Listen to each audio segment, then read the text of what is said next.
Gracias, Susana. Yo quiero empezar mi comentario haciéndoles una pregunta, Susana, y bueno, también iluminada, para que me iluminen. ¿Cuáles creen ustedes son los países más corruptos de Latinoamérica? Recuerden que ya salió el informe global del índice de percepción de corrupción. Es un tema de percepción, no cosas demostradas. Pero cuando ustedes piensan en la región, en el tema de corrupción, ¿qué países se les ocurre? Colombia. México. Okay. México. Vamos a ver. Te falta uno. Perú. 3. Perú. Sigan. República 3 a cada Dominicana uno.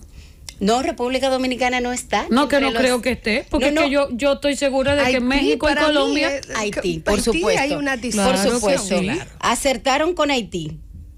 México y Colombia no. Y México no está, no ni está Colombia. México. Ajá. No, Ni de Colombia hecho, tampoco. De hecho, México este año quedó, recuérdense que López Obrador ha hecho muchas cosas. Sí, es verdad. Y este año mejoró. República Dominicana mejoró 2 puntos entre el 2020 eso sí sé, y el 2021 en la percepción de corrupción. Entonces les cuento, bueno, este índice global de percepción ¿Y de la Haití? corrupción. ¿Haití sí está ahí? Sí está, sacó apenas un 14 puntos. Se mide de 0 a 100 el índice de percepción de corrupción. Entonces, mientras menos calificación saca el país, hay más problemas de corrupción. Mientras más notas saca, está más cerca del 100, entonces las condiciones son más saludables en el tema de hace la corrupción. encuesta de eso aquí? Sí, bueno, es Transparencia Internacional. Exacto, que el y capítulo aquí, claro, PC. aquí tiene varias organizaciones que colaboran y de manera muy particular participación ciudadana. Así es.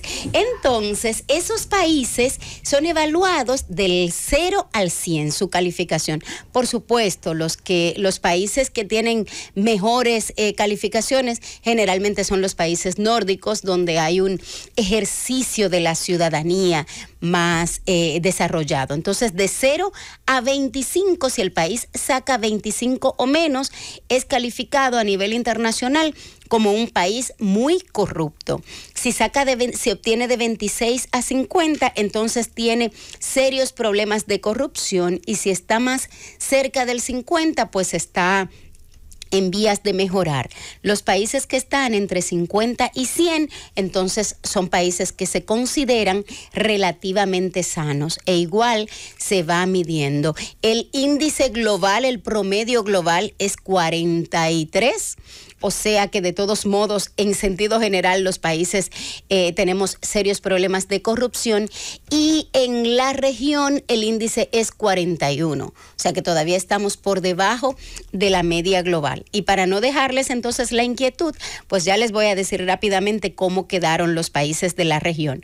En el renglón de país muy corrupto están Venezuela y Haití con 14 puntos de 100. Recordemos que Venezuela también tiene una de las tasas de homicidio más grandes de la región. Luego está Nicaragua con 20, Honduras con 23 y Guatemala con 25.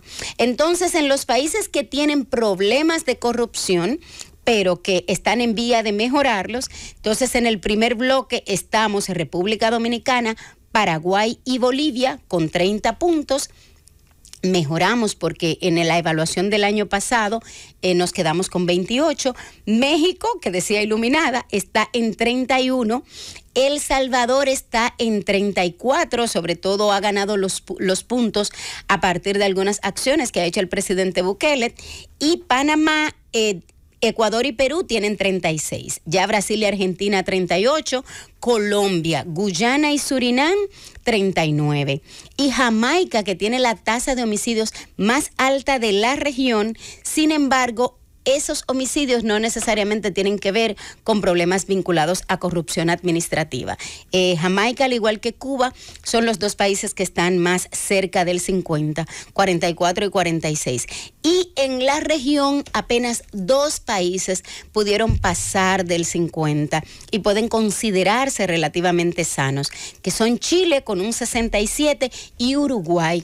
En el caso de Uruguay, tuvo mucho que ver las medidas que ellos han tomado últimamente, sobre todo el tema de la independencia del Poder Judicial, la independencia del Ministerio Público y de los diferentes poderes. Además de que Uruguay tiene un ejercicio de la ciudadanía de los más avanzados que pudiésemos tener en la región. Entonces, como decía Susana, este índice lo mide Transparencia Internacional.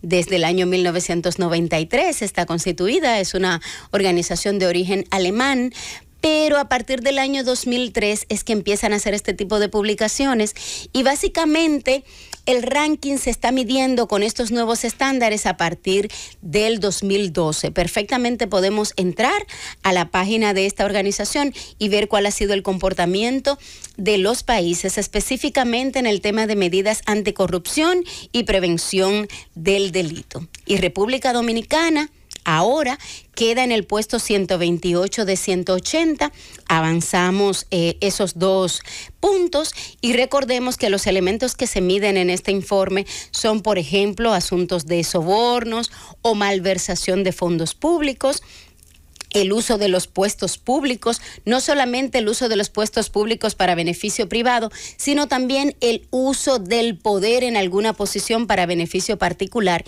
y ahí también se mide entonces las empresas privadas. El tema de los conflictos de intereses y la protección legal que se le da en el país a las personas que pudiesen hacer denuncias con relación a corrupción. Nosotros hace un par de años pues tuvimos entonces algunos puntos que perdimos con el escándalo con la muerte del abogado Junior.